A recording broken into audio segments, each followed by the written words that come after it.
வணக்கம் மக்களே. இன்னைக்கு MacBook Pro தான் சர்வீஸ் வந்திருக்கு. இது வந்து பார்த்தீங்கன்னா, 2020 மாடலு.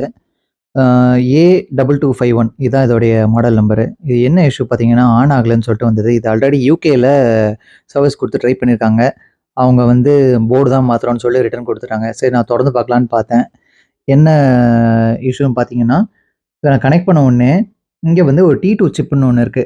அது வந்து பார்த்தீங்கன்னா, ஹீட் ஆகுது. இது பாருங்க தெர்மல் கேமரால உங்களுக்கு அந்த சிப்ப காட்டுறேன். இந்த மாரி கட் ஆஃப் ஆகுது, திருப்பி ஆன் ஆகுது, கட் ஆஃப் ஆகுது, ஆன் ஆகுது. அந்த சிப்பு இஷ்யூ இருக்கு T2 சிப்பு. ஸோ அத இங்க விசாரிச்சு பார்த்தேன். இங்க எங்கேயுமே அவைலபிளா இல்ல இப்போதைக்கு. அதனால இது வந்து இந்த சிப்ப தான் மாத்தணும். இத மாத்துனா தான் இந்த இஷ்யூ சால்வ் ஆயிடும் மக்களே. ஸோ இது நான் கேட்டிருக்கேன். இன்னும் ஸ்டாக் எதுவும் வரல. வந்ததுன்னா இது ரெடி ஆச்சுன்னா இது ஒரு ஃபுல் எலாபரேட் வீடியோ ஒண்ணு போடுறேன். இந்த வீடியோ பிடிச்சிருந்தா லைக் பண்ணுங்க, ஷேர் பண்ணுங்க, கமெண்ட் பண்ணுங்க. மறக்காம சப்ஸ்கிரைப் பண்ணுங்க. வீடியோ பார்த்ததுக்கு ரொம்ப நன்றி.